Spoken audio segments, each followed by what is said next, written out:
It must be said, this has been an exciting facet of the last few years, isn't it? Where you suddenly start thinking, God, this could be the last one of these I ever have to buy. I mean, Yeah. it's in its own way, it's alarming, but in its own another way, I suppose it's quite liberating. So yeah, I'm still coming to terms with that.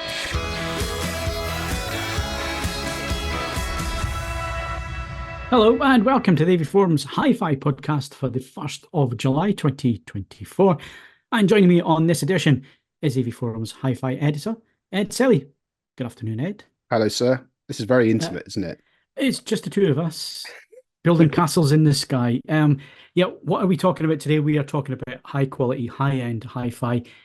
Is it actually worth the investment? What is it that you're paying for these days? What is it that you're looking for when it comes to hi-fi kit? Are you the type of person who wants the sound quality but couldn't care less what the product looks like? Or are you somebody who, if you're spending all that coin, you want something that looks like you spent a lot of coin? We're going to talk about that today. Because we're taking you down the journey of buying a hi-fi, investing in hi-fi. So it's actually worth investing in the equipment and higher end equipment because you're going to own it longer or so on. We're going to get into all of that very quickly and very soon. But first of all, we just need to introduce who we are. Well, we're AVForums. We've been around since 2000. Editorial has been around since 2003. And I've been the editor for 20 odd years, and my name's Phil Hinton.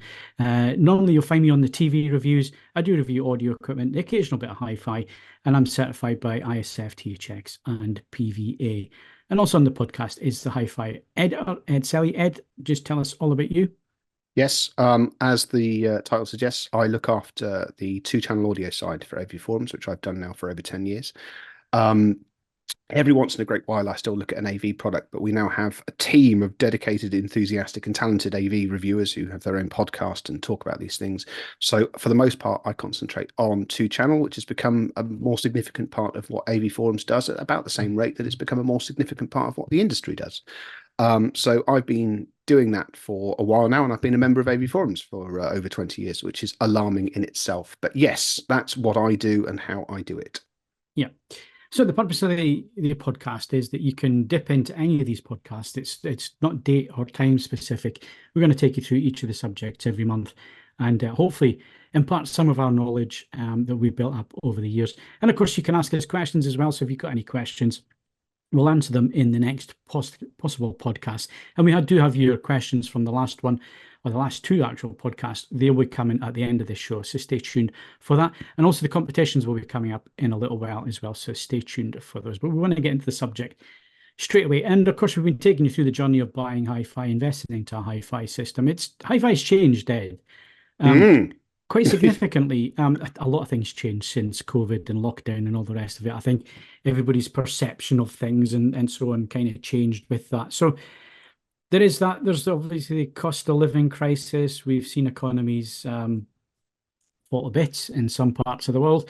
There's lots of strain on people's finances these days and so on. So again, that kind of impacts on what we're going to talk about today. But the main subject is, and it's quite an interesting one, which you raised just before we came on. We were having a bit of a discussion about it in some detail. So let's get to the crux of it.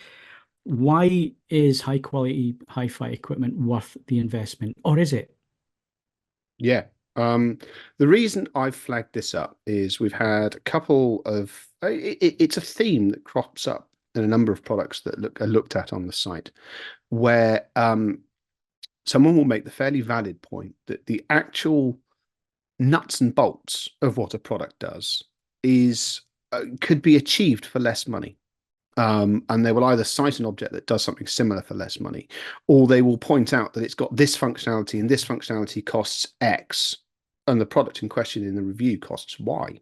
Now, leaving aside margins, stuff being imported versus stuff being built here, all sorts of other random complexities, at the core of this is something which you've just touched on, Phil, that hi-fi in particular, and AV is following. So I do think this has relevance to AV as well, if you're gamely listening along and waiting for an AV podcast.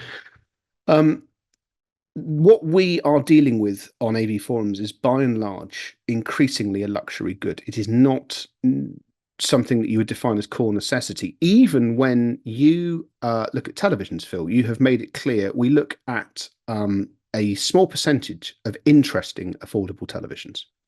But with the meat and two veg of what we cover are the more premium products with premium features, and as well as performance in terms of absolute screen performance, they've got all sorts of other bells and whistles on as well. They are, bluntly speaking, a more considered luxury good than some of the two-channel audio stuff that I look at, but they are still a luxury good. Now, this path of transition from piece of, you know, fundamental hardware which has a box to prevent you from electrocuting yourself and no other sort of artistry beyond that, to something which is rather more, you know, ornate, it's a journey. It's happening in irregular steps, but I would say, and you point out, I think, I think COVID is a point, a line in the sand. But it would be wrong to pretend it wasn't happening before, where this path towards luxury good has accelerated.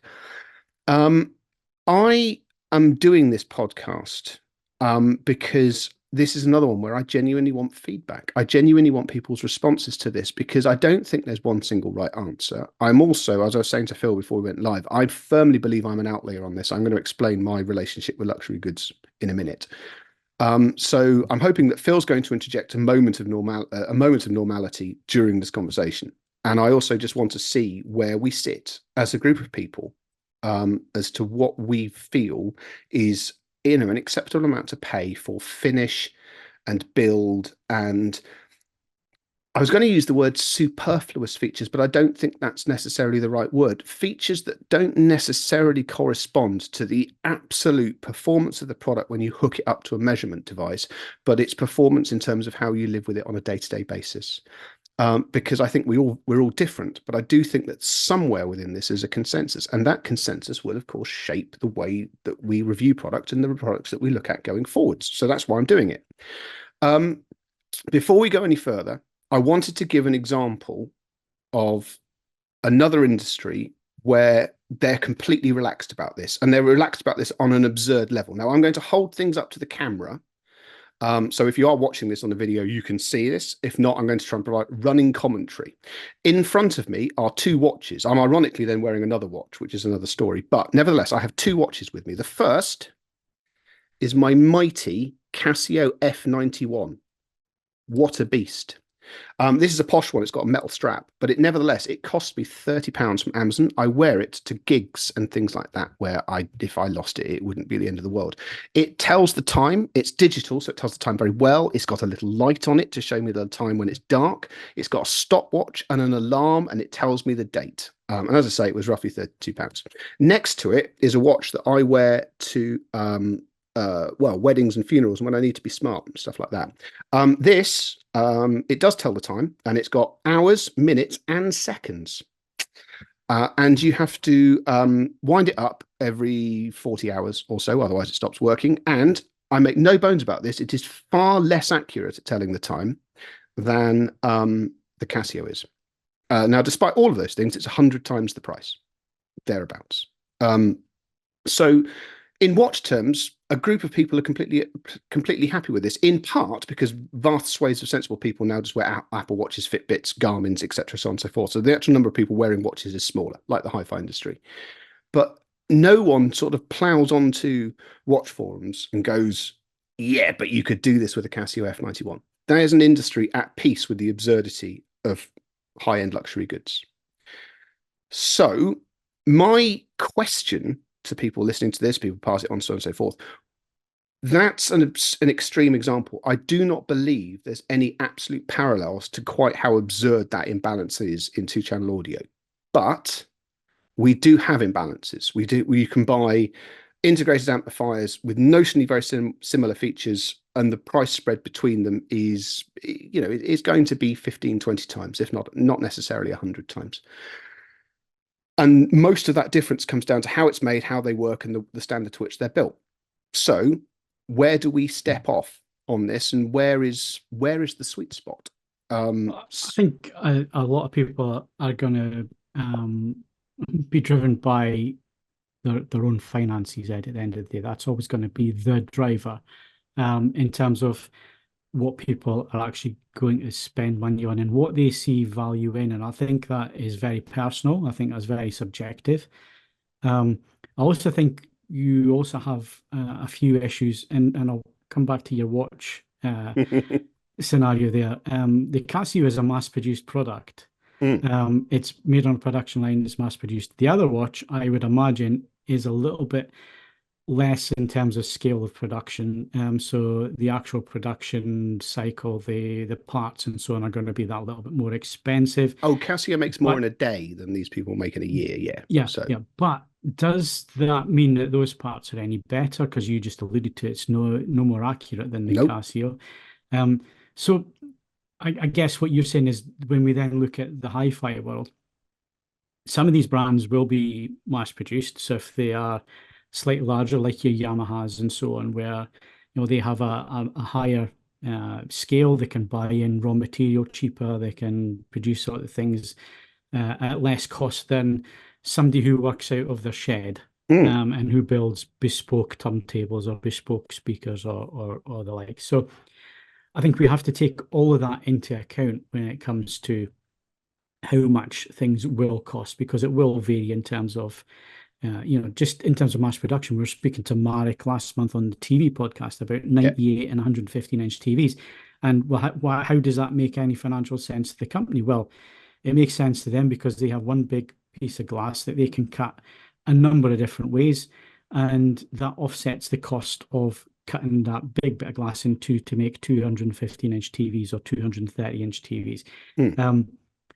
But again, if you come back to the hi-fi side of things, you're going to have to look at what is the product, why does it cost what it costs, and then I guess it's down to the end user, and this is just my opinion, whether they can justify that cost. It's Mm. like I would love a Ferrari F8 Tributo. I'd love one of those. A Ford Mondeo would get me backwards and forwards and need to be in exactly the same manner as that. It probably wouldn't have the same top speed, but you're never going to drive the Ferrari at top speed. So No. again, it comes down to your use case, what you think is value for money. And the important thing here, and this is the bit that I don't think we can put any kind of real figure on, is or any kind of value on, is the subjectivity of that end user, that person who's going to drop that coinage. What does it mean to them? Is it a status symbol? Is it something that says, look at me, I can afford these nice things? Or is it more of a case of, like you suggested, and where you come from, where you see value in investing in something that has cost a bit of money to produce, has taken someone a little bit longer rather than standing on a production line and putting a little bit more care and attention into the product? And does that then have more value and add more value for you as the end user? I think there's an element, and we're skirting around it. There's an element of how do these things make you feel? Yep. Now, your car is an interesting one for this. You've touched on the Ferrari and the Mondeo thing. On a more basic level, if we were talking about out and out performance, I know very roughly, we don't need to say it on the podcast, I know very roughly what you paid for your Mustang. And I don't think you would dispute that if it was a case of out and out speed, for the same sum of money, you could have got something that goes faster. Oh, yeah, And absolutely. so, I mean, Goes either in a faster, straight line or point to point, whatever. handles better build quality, screwed together better. Yeah, absolutely. But in terms of how it makes you feel when you interact with it, it's not the same thing. Yeah, at all. and it's good that you brought this up, because I think this is an important point as well. Because that car makes me feel part of a community. So I take that car to car shows. We have monthly meetings. We run a group dedicated to owners of that particular model. So it becomes more than just a car. It becomes more than just an object, because you then build relationships and friendships and stuff around that. And it's the same for hi-fi, and it's the same for AV. We're part of AVForums. It's a massive community of like-minded people. But even within that community, and it's interesting that you pick that car type, because we had our first Mach-E turn up at one of these meets last month. So for those who are not aware, the Mach-E is the electric version of the Mustang. Yeah. It's an SUV. It looks nothing like a traditional Mustang or what a Mustang should look like. It doesn't have the V8 engine or a V6 engine, but Ford say it's a Mustang. They put the Mustang badge on it and so on. And it was interesting to see and we see this on the forums, different people's reaction to that product. Yes, I can Because imagine that was fascinating. yes, because you have some who just accept it and say, yeah, if Ford say it's a Mustang, it's a Mustang. Welcome along. Nice to see you. And they were polite. And there was other people who I was actually quite disappointed with, who were turning their nose up and weren't even speaking to the people who turned up Mm, in this car because they consider them as outsiders. yeah, And I guess it's not to that extent on the forums, but you can see it in the comment section where people will have a fixed opinion on certain products or certain brands. Bowers and Wilkins. How many times does the subject of aggressive treble come up in the yeah, comments? And these harkbacks to Bose, everybody jumps on a Bose yeah. comments thread when it turns up because it's a certain manufacturer and a certain thing. So I mean, regardless of the fact that, as you say, we talk about Bowers and Wilkins down to the extent where I was fortunate enough to be able to run basic in-room measurements on the 702S3 because it tested at the same time as the NAD M66 and no discernible high-end yeah. misbehavior. Bose has been churning out incredibly capable travel headphones for 20 years, and we still remember the somewhat misplaced advertising aggression of the 80s and 90s. It takes a Mm. very long time for certain things to go away. And there's a mind, you're absolutely right, it's a mindset that some people will not necessarily let go of. And this same resistance to where things change creates some of the interesting debates that we see now about the nature of how hi-fi is being built and how it is being positioned. And as I say, I'm genuinely fascinated by it. And where we move on from this is that we needed to. I wanted to talk about there being three different options, three different paths in the road. Now, we'll just very briefly lay them out. The first is you roll with it and you accept that that many of the items in question are a luxury item. And we work out where we sort of stop on this because I think Phil's position on this will be different to mine. Then we're going to briefly talk about Pro Audio, which notionally avoids all talk of finish and polishing the cannonball. I mean, it's actually not quite as simple as that, as we'll cover, but nevertheless, there is that as an alternative.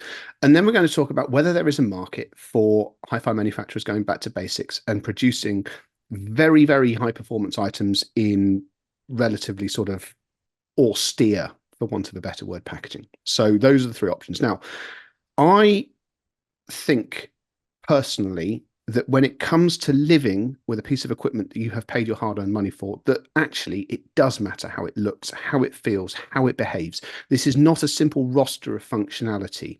Does it elicit in a tiny way the feeling that Phil gets when he's interacting with his Mustang? And in the same way that I'm interacting with whatever piece of idiotic tat that I've purchased in the last 6 months. I think it's enormously important. One of the turntables that lives with me all the time, has now lived with me for a very, very long time, is a Michel Gyrodec. When I purchased the Vertair turntable, for which there is a review on the site, which is in itself a very luxury good, I planned to sell the Michel Gyrodec. I came to the conclusion about 8 minutes after I started that plan that I couldn't, because it simply makes me happy, the nature of it being there. It is a beautiful object. It is part sculpture, part audio equipment. So it sits there next to the Vertair. It pops up on some of the videos that I've been doing because it looks more spectacular going around than the Vertair does, and so on and so forth.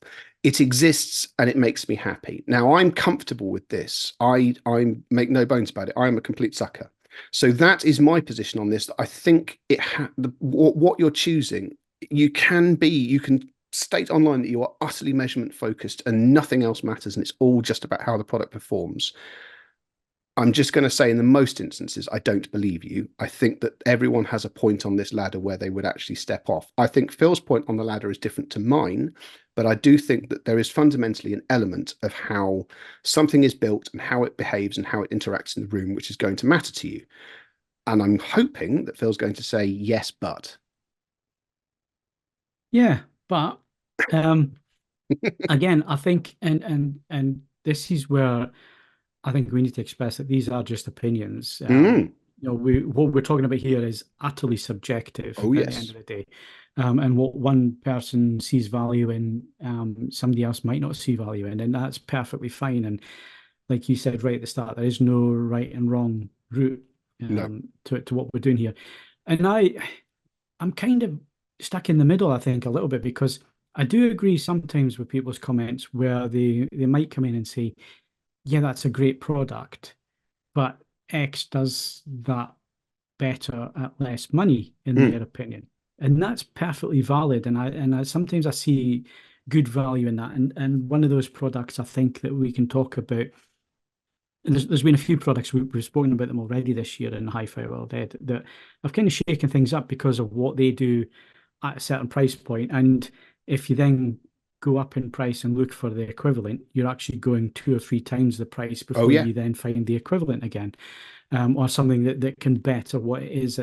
So I think you've got that aspect where I don't begrudge people who say, yeah, that's great, but um, you can get just as good a performance for less money, and that's perfectly fine if that's if they're happy with the performance that they're getting and they're paying out less, and the build quality or whatever's not as important to them, that's perfectly fine. And I've done that in the past where I've gone with the more budget conscious option, knowing that I'm still getting 90% of the Yeah. performance, but I'm saving a bit of money.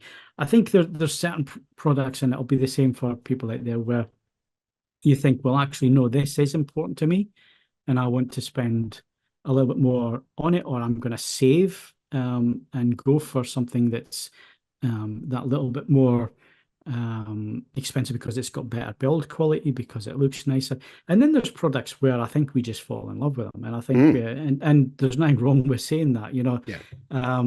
There's products that I have sitting around me that I have them just because they hark back to a very good time in my life that I think, actually, I'm going to hang on to that because that actually means something to me. It has some Mm. memories attached to it and so on. So yeah, I think you've got your various levels there, and I think there is no right and wrong, and um talking about money is quite uncomfortable because you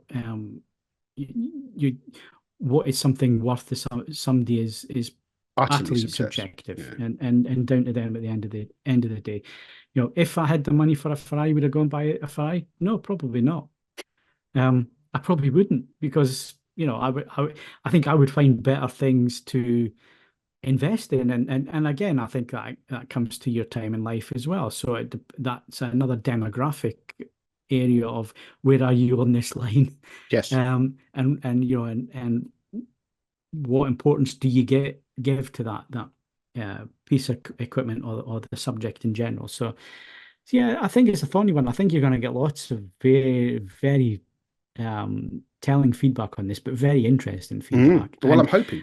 And again, it does make it difficult. I mean, my job is basically to listen to the guys around me who are on the team and their suggestions in terms of what they think we should be covering in a given month or a given year. We sit and we look at the roadmap for the years and so on, and then we look at the forums and we say, well, what are people actually interested in, what they're talking about, and so on. And then we try to pick the best products that will fit that. And I think to an extreme edge, you're very much a case of, I do not, because you've got so little time slots, I do not want to spend any time with a product that is not going to be worth the time putting into Mm. the product. It has to be at a certain level to start with before you'll certainly look at a given product. And yeah, when we've got just a few slots every year to look at products, I think that's Yeah. we're looking for value for money there, in terms of, is this useful to the end user, and can we tell them something that they didn't already know about that product, and so on. So yeah, there is no right and wrong. So But I think it's but I think you're right. I think luxury goods, they are luxury goods now, and I think the price point in terms of where something becomes a luxury good has come down from where it used to be in mm. the past. And yeah, I think you alluded to it a couple of podcasts ago when you were talking about these killer products at reasonable, affordable price points, Yeah. and the fact that there's now this gap in what we'd describe as the mid-range, before you then hit something that's again, doing meaningfully better. Yeah. meaningfully better. Yeah, absolutely. Um, so, does build quality and finish matter? I think Mm. it's down to the product, the use case, the individual, and I think the price point as well. And if I'm willing to invest in that product, I'll spend a bit more money. If it's going to add a bit more meaning to what I'm trying to do with my hi-fi system, if it's a pair of speakers that I think, you know what, they're going to see me till I'm gone, Yeah. then that's fine. I'll drop the money on them if I think that I'm going to get the performance, I'm getting the build quality, and they're going to last me the length of time that I want them to last me. It must be said, this has been an exciting facet of the last few years, isn't it? Where you suddenly start thinking, God, this could be the last one of these I ever have to buy. I mean, Yeah. it's in its own way, it's alarming, but in its own in another way, I suppose it's quite liberating. So yeah, I'm still coming to terms with that one.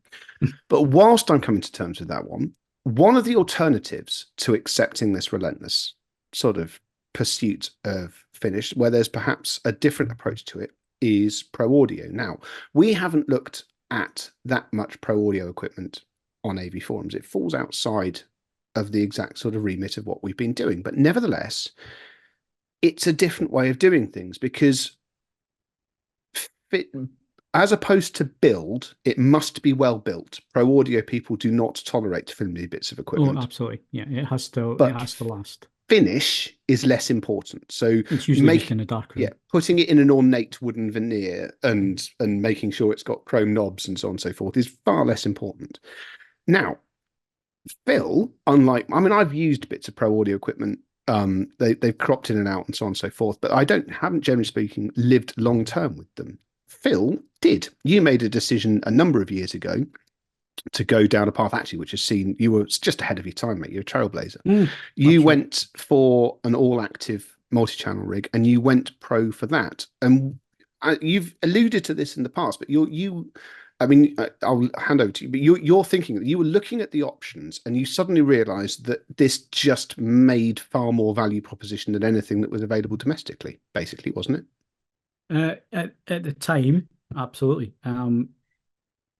What I was doing is I was actually looking for a processor, an amplifier, speaker system, and then I was looking at ways of getting around that, and that's when I found out about Genelec, actually, not Mackie, but Genelec.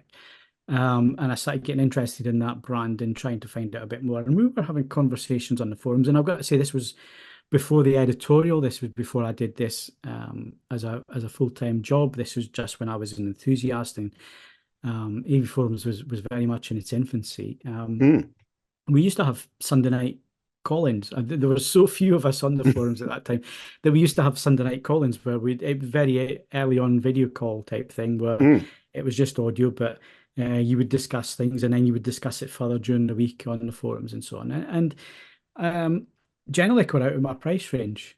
I could not afford to go down that route. And then Mackie came on the scene, and if I remember right, I think I bought them second hand. I think I bought them used, a set of 5, so 3 across the front, 2 surrounds.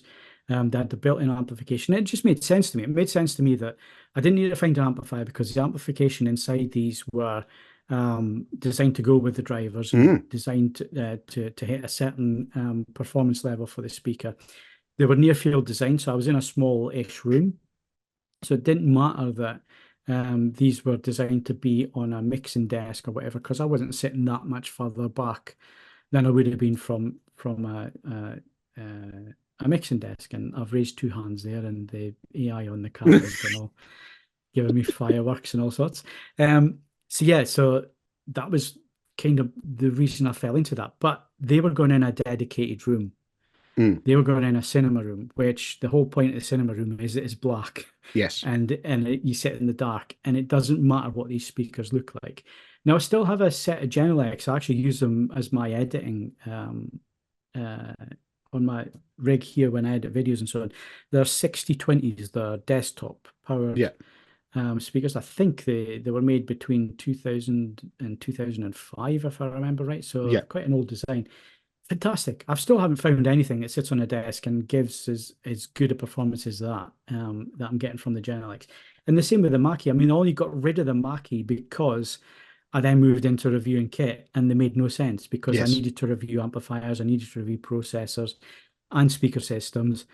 And I actually gave them to a good friend of mine who's since made really good use of them and still has them. And we're talking 20, almost 20 years now. Um, so they've lasted a long time as well. But they gave a certain level of performance, which to equal, I would have had to have spent 4 times the amount of Mm. cash, or even 5 times the amount of cash. And for me, it was an answer. It was an answer to the problem that I had. It was a solution that worked for me, but it wouldn't work for everybody. No. And we get back to the whole subjective thing and what works for you and your use case and so on. But yeah, that worked for me, and I've used other bits and pieces of pro kit through the work that I'm doing for AVForums. There's lots of things that I need. High quality microphones and that kind of thing. So the pro side of things, you want something that's going to work every time. Every time you go to use that piece of kit, it needs to work. It's the Mm. same in TV world and TV production, that kind of thing. We talk about reference monitors being 32 inches and costing 30 to 40,000 pounds. The reason for that is they run all day, they have to be damn accurate, and they have to work Yeah. for every time somebody sits down at it to make a bit of content. So in terms of pro, you know that you're getting the build quality, you know that you're getting the reliability, you're going to get a really, really good sound quality or level Mm. of performance, but it's going to look damn ugly. Because And every bit of pro audio kit I have looks damn ugly, and you wouldn't have it sitting in a living room. and then to add to that, there are other considerations. I'm not going to say downsides, they are considerations. Broadly speaking, any change and variation to the spec is not going to be decided by you as a single end user. Essentially, it's a very very basic calculation of is there actual demand? I mean, all things are demand driven, but obviously the nature of how things end up being built for pro use, it's like what will the platform support? What's the actual initial sort of interest in the number of people that want platform A and platform B? And if it does, and essentially, if there's no interest in a certain thing, it simply there's a ruthlessness to pro audio. I find a combination of admirable and terrifying. If something doesn't pull its weight, it just essentially is pretty It's much gone. instantly Yeah. shelved. And it also, generally speaking, they are more reactionary about, oh, it's time for my cat to turn up. It's less likely to be on the absolute cutting edge of what is technically achievable, because people running in a pro environment don't necessarily want to be test pilots. It doesn't feature on their list of things to do as well. So if you Yeah, want the latest and absolutely. greatest, that Yeah. doesn't generally feature in what they do there as well. Yeah. You may have Yeah. to be a little bit behind the power curve on that. Yeah, and So that's very true. And I think I just want to pick up on that point, Ed, because I think this is one that people don't actually maybe consider when it comes to these discussions on the forums, and they say, well, I want a 4,000 net TV. Sorry to take it back to TV, but no, it's a no, no, good quite. point to make. Mm. I want a 4,000 net TV, but Hollywood are pretty much stuck on 1,000 nets, and they ain't going to move for quite some time on that and 4K Mm. because they've made the investment, and we're not talking about like one studio. And I think people have this idea that Sony Pictures and Universal and so on, they're just these big entities that can spend as much coin as they like and have the latest kit, and that's not the way. These big corporations are made up with tiny other subsidiary companies who Yes. all have their own budgets and so on. So when they make an investment in a piece of kit to then do their creative stuff and create the content you're going to watch, that budget's probably blown for the next 4 or 5 years. Mm. Because they've made that investment. They're not suddenly then going to upgrade because somebody on a forum somewhere in the world suddenly wants a 4,000 net master so they can watch it on their 4,000 net TV. It's just not how things work in the No. pro industry. You're paying a lot of money for this stuff and you're making that investment. And like you say, the product cycle, it tends to stay the same for decades. Mm. Maybe, over in the recent past, it's maybe come down to 5-year product cycle rather than 10-year. But a lot of these places, they don't upgrade as much, and the industry doesn't move on to it. If the whole industry was to move to 8K tomorrow, they'd be bankrupt because nobody Yes. could afford the kit, nobody could afford the bandwidth, nobody could do what that. And I think people on forums, and maybe we're banging our head against a brick wall. I don't know, because maybe they don't take this into consideration. It's what somebody wants. I want this, and I want it now, and that's Mm. or and I think I know what you're going to come on to, but why is X manufacturer making this? I don't want those features on. But Mm. if they made this product, I'm going to go and buy it. No, absolutely. And if you wanted an audio parallel to this, you've given an excellent video one.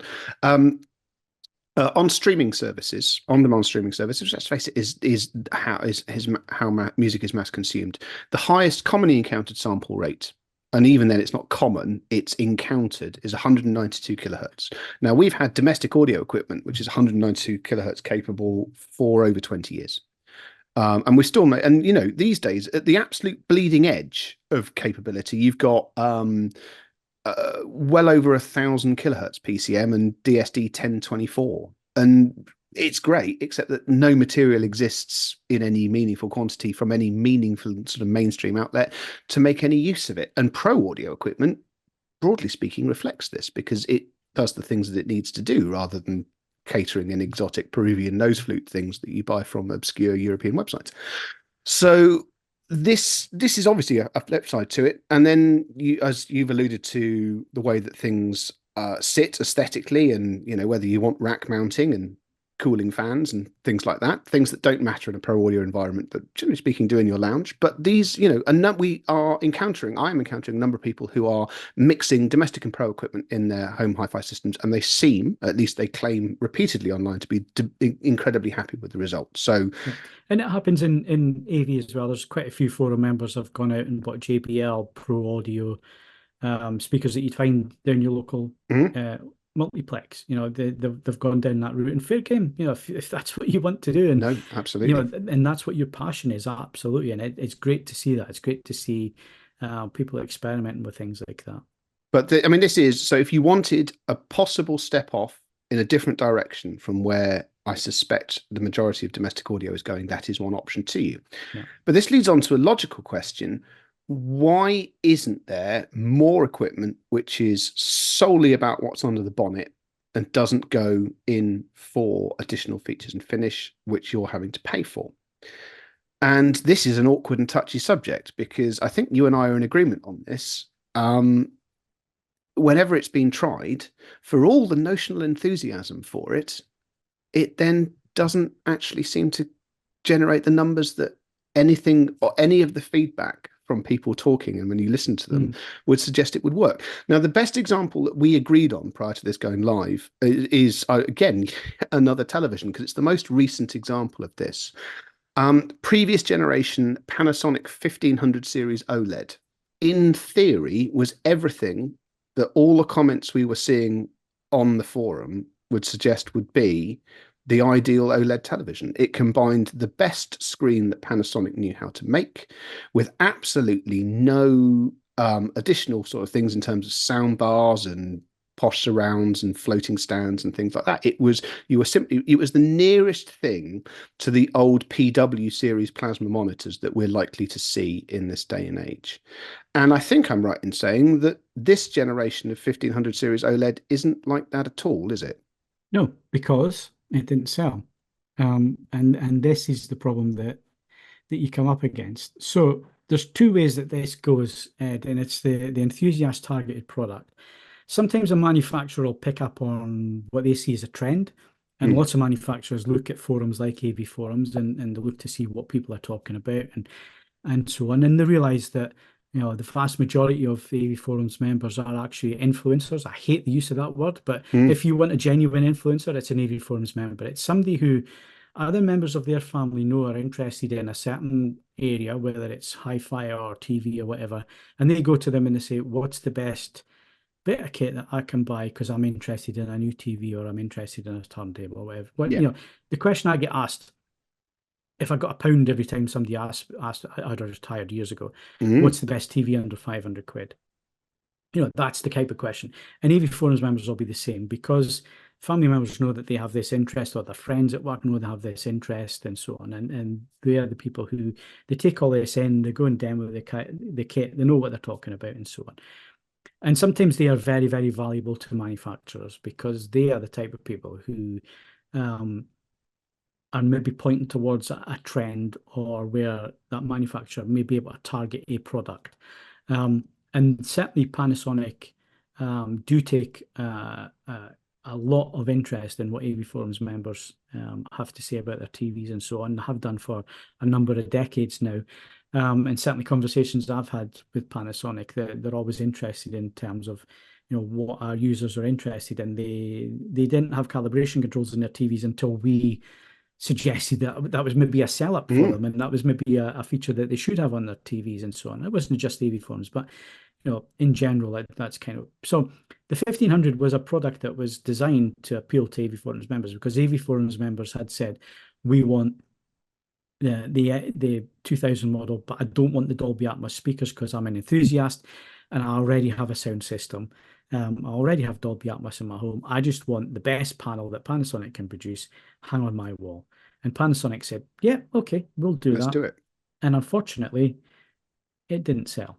Or it certainly didn't sell in the numbers that Panasonic had anticipated it selling in, and that we maybe thought, as enthusiasts, more people would be interested. And some of the feedback was that the product was hard to sell in Curry's and in John Lewis and so on, because it was targeted at a specific owner. And some of the feedback was, well, how come this TV is almost the same price and it hasn't got the fancy speakers and so on? So Panasonic have gone down a different route. They've added that step of gradation now into their product lineup, where the 2000 has the best panel, has the Dolby Atmos sound system. The 1500 now has a soundbar at the front, and it no longer has the top panel. It has the next step down panel. So the only one that has the top panel is the 2000, and it comes with all the bells and whistles, because rightly, Panasonic and any manufacturer is in a business, and a business's main goal is to make money for its shareholders and so on. So that's the crux of it, really. It has to sell and it has to make money. The other route that you could go down, Ed, and I think this is more to do with hi-fi, and where you see more of these hi-fi brands, is that they will make you a product, but they will charge you for it. They will charge you for the cost that it costs them, plus they want to make their margin on top. But if you're prepared to pay for it, they will make you that product. One of the products has been around for a long time because of its modular design and because of the fact that it is seen as a bit of a state symbol. So on is the Lin turntable. Yes, it's one of the very few examples where it's genuinely stuck, because a classic example of a very, very clever piece of thinking, and an older one, Arcam's old Alpha series components were all upgradable. You could turn one into another. You sent it back to Arcam, you handed them a check, and it came back as a more, and by logic, it should have been, they were all very good, and it saved you an enormous amount of money. I was speaking to someone who worked for Arcam at that time, and the number of people that actually took it up was about 5%. And that's why they don't do it anymore. It made perfect sense. People raved about it. People bought it. In a differentiation to the Panasonic, people did buy the more entry-level components on the strength of being able to do this. They just, when it was their own money and their own time to do it, and stop me if you've heard this one before, they wanted a product that looked and felt more special, as well as offered more performance. Yeah, and I mean, modular design is not anything new, is it? No. I mean, NED, NAD, they still do it. They have done it in a much. I would argue that they are an interesting example of actually getting it right, because it doesn't have to go back. Because it's either at the dealer or it's an end user business to slot the cards in, and it is simply holes in the back of the unit to which you add extra functions. The product does not become something physically different. They've looked at where other people went wrong, and they very much, in my opinion, got it right. Even then, I don't know how many people buy MDC modules. I'd be interested to know if they were willing to part with any information on that. But it does seem to keep their products contemporary and in the field for an extremely long time, and that's a very, very commendable thing. But yes, that's if you like an exception. The Lin and the NAD are sort of exceptions that prove the rule. It can be done. It just, seems to work better when you start with something relatively premium to start with. So, there's some interesting arguments to be had there. But on a fundamental level, we'll sort of finish this off because we've got questions and stuff to deal with. On a fundamental level, we are subject to what the majority of people want in so many walks of life. The majority of people say, if I'm going to have something which is, let's talk about a speaker. If it's a meter tall and it's got lots of drivers on it, I do actually want it to be finished to a level that's a piece of furniture. Bowers and Wilkins could make you a 702 S3 signature in a black crackle finish, and I'm sure it would be cheaper than it is covered in Dotuk gloss ebony. I just don't believe they'd sell enough of them for it to be worth the effort. That's the mechanics of it. So you have alternatives. We've looked at Pro Audio and so on and so forth. And then we also have this more subjective area where I want your feedback is where you step off, what you're willing to pay for and what you aren't, because it does shape, we are a responsive community. I want to know when I get certain products in for review, is it completely and utterly irrelevant or not? Because that's relevance is what we're all searching for. So that, if you like, sort of finishes this circle. But I'd be genuinely interested in thoughts either in the comments. You can start other threads, you can reply down here and so on, and underneath the video. I just want to know. If you can provide examples about what you've bought and where you decided actually you weren't prepared to, that would be very useful as well. But yeah, as I say, I'm interested to see if we can get something approaching a consensus on this. And for me personally, if you're asking me now, Ed, where I sit or stand, normally sit most of the day actually. Yeah, I've got a standing desk, one of these. Yeah, sitting position all the time. Never stand on it. But anyway, my view has changed over the 20 years in terms of what I look for in a product now, in terms of what I'm after in terms of a product. And for me, aesthetics are a lot more important. Build quality, quality of the materials used and so on mean more to me now than they probably did in the past. Those Mackeys that were ugly, but I loved the performance from them. And I was sitting in a black room and I didn't really care. Would I sit in a black room now? No. I'm kind of past that dedicated room where it's blacked out and I'm going to sit in the dark and watch films. That's not where I am at this moment in time. And I think you're going to get a lot of feedback from people who are probably on the same journey and have been for the last 20 years if they've been on AVForums and so on, where they've started out at one end and at this end now, things are more, aesthetics are more important to them now and build quality is more important, and they're willing to pay that little bit extra for that really beautiful product that sits in the living room and looks like a quality item rather than just a functional piece of equipment. And I think we're seeing a lot more of that. And I think we're seeing a lot more manufacturers looking at that. The new Arkham designs on their product, that's a complete sidestep for them. They've obviously thought about that. You've got older designs like the Technics turntables that have come back because they're seen as design icons. You can buy various levels, but people instantly recognize that product and they know what it is. We've mentioned the Lin turntables as well. People now are buying into Lin.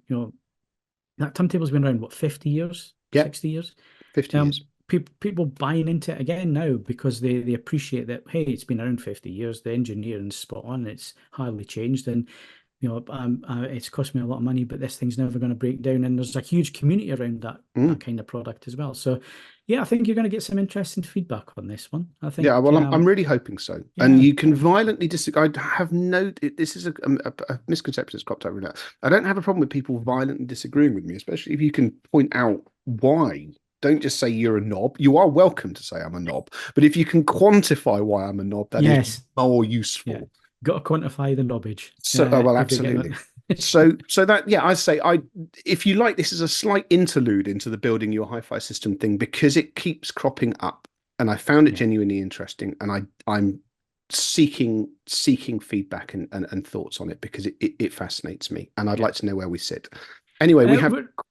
We're going to bring back a feature we haven't had for a few months. We kind of forgot about it, and I thought, oh, hang on a minute, we need to be doing this feature every month. So it's Ed's album, vinyl, and playlist time. So what have you been listening to, Ed? I've been listening to loads of stuff. I will say I don't feel that 2024 has been a good a year for music as 2023, but this could just be me getting old, because I am. But nevertheless, there are still good things hitting the streaming services. My favorite was not the week just gone, but the week before.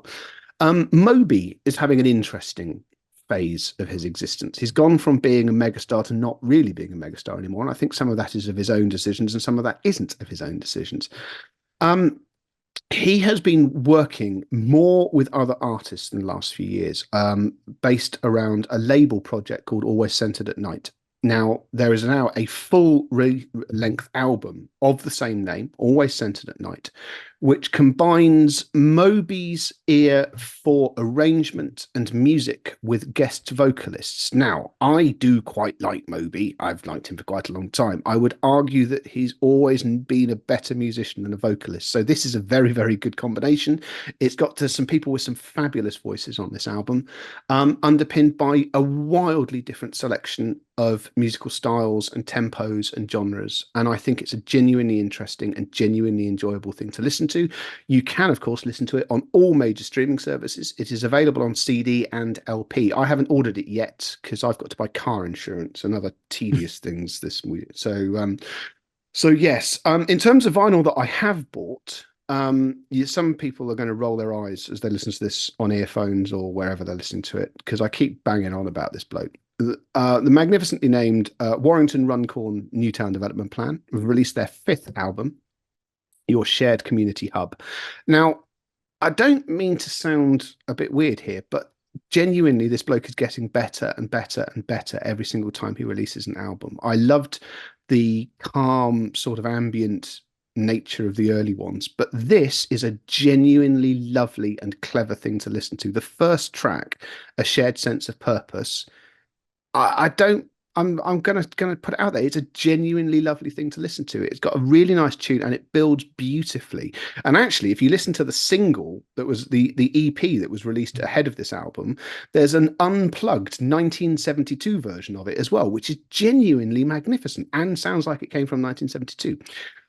That's my vinyl choice because it just lends itself to vinyl. He's also got an absolutely fabulous eye for graphic design, and they are monumentally nice things to look at. That is my vinyl choice of this era.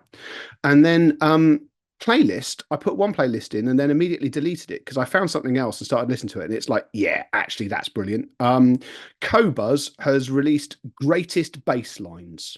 Now, just so we're clear, we're not talking about dub here. We're actually talking about bass guitar.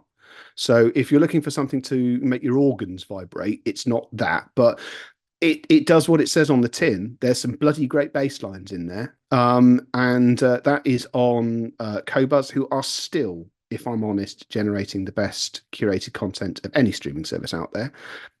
If you need it ported from Qobuz to another location, you can click on the link to the Qobuz soundtrack and you can port it across using a piece of software called Soundiz to any of the streaming services that you happen to be using. And as none of the songs are particularly rare or hard to find, they will all port across. So when you say, oh, I don't listen to Qobuz, it doesn't matter. You can still steal their hard work. Sorry. Borrow their hard work, and then consider that when it's time to change your streaming service subscription, they're still the best streaming service out there. So that's where we are. Those are my recommendations. Excellent. Thanks for that, Ed. Right, so we just need to do some Q&A feedback from the last Hi-Fi podcast, which was the 3rd of June, the 5K Hi-Fi Challenge. That's not running. That's actually 5K as in value, so pounds or dollars.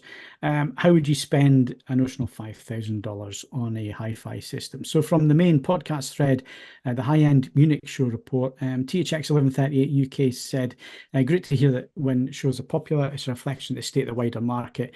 When times are hard, shows disappear, and certainly a lot of shows have disappeared or downsized and so on in the past. So yeah, it's great to see that. He says he thinks the current upswing in hi-fi is probably largely due to the resurgence in vinyl, which seems to be particularly popular with the younger crowd. I'm not sure on that. I haven't seen any research that is the case, but yeah, you see a lot more vinyl for sale these days, and certainly HMV have gone back to HMV used to be in the 70s and 80s, where it's full of records. So yeah, he says it's not for him, but he's glad it's keeping the market strong and so on. Obviously, great to hear about the show from Ed. And he does ask, do you need to be in the trade to attend, or is it open to the No, public? Munich is open to all. There is one trade day on the Thursday. After that, Friday, Saturday, and Sunday are open to the general public, and they turn up in significant numbers.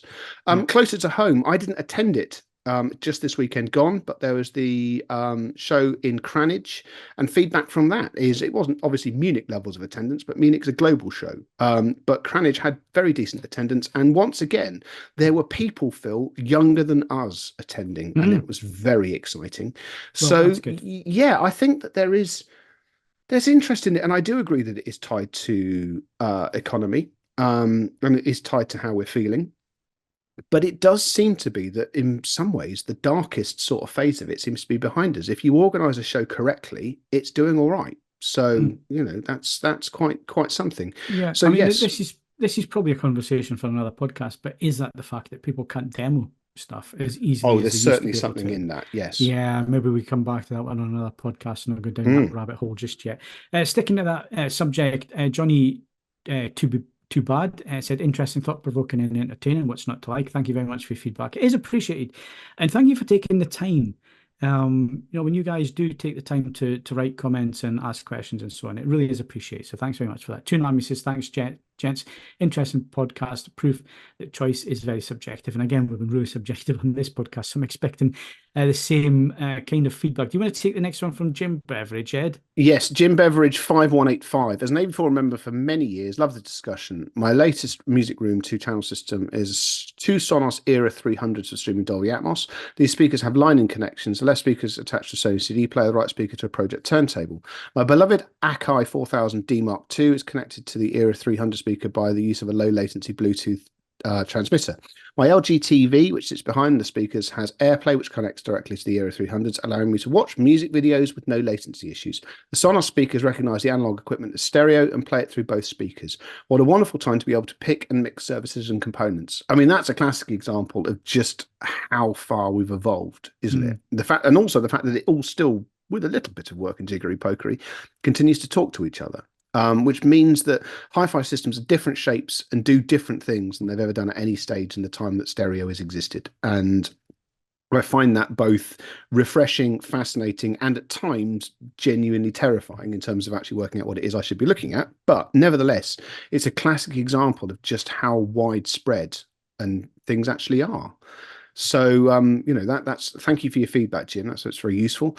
444 Chroma says, thank you. I'm interested in some active speakers now, as well you should be. And there's going to be more of them. I've got another set lined up imminently because they are a very, very neat solution. Lint 8391 argues that discussion was unfairly weighted towards new products with £5,000, which they state is more than they pay for a car, is more than you could get for some great secondhand gear. You're absolutely right, except that the rules of the thread as presented was for new equipment only. Yeah. Which I do feel was a restrictor, and it's not a restrictor that applies to anyone in reality. But we were asked to go new, so I did. You are absolutely right that even if we ignored the true perils of buying something which is 25 years old and has an uncertain number of previous owners, even if you opened yourself up to Dealer X demo stuff, an open box, yeah, I'd have changed my answer based on open box at the time. And I think that's a whole podcast on its own as well. Do you go down the used route? Obviously, AVForums has a massive classified section, lots of nice gear turning up there for sale. So, yeah, I think that's definitely an area for us to look at in the future. So, thank you very much for your questions. If you've got questions for this week and you want them answered on the next Hi-Fi podcast, then it's podcast@avforums.com on the email. You can put your comments in the thread below if you're watching on YouTube. And of course, if you're listening audio only, then of course you can head over to AVForums, go down the bottom of the forum list, you'll find the podcast forum. Go find this podcast, ask your questions there, and our producer Andy, he collates all of these and adds them to the running order, so you will get an answer from us on a future podcast. Yes. Finally, current competitions, hardware competitions, open to AVForums members. What can we win, Ed? Oh, there's some good stuff here. You can win a pair of Focal Hadness headphones. Now, these are on my list of things to look at. I have been badgering the long-suffering PR to get a pair of these in because I have heard them very briefly, and I think that they are going to be quite something. There's a good chance that you might get to see them ahead of me.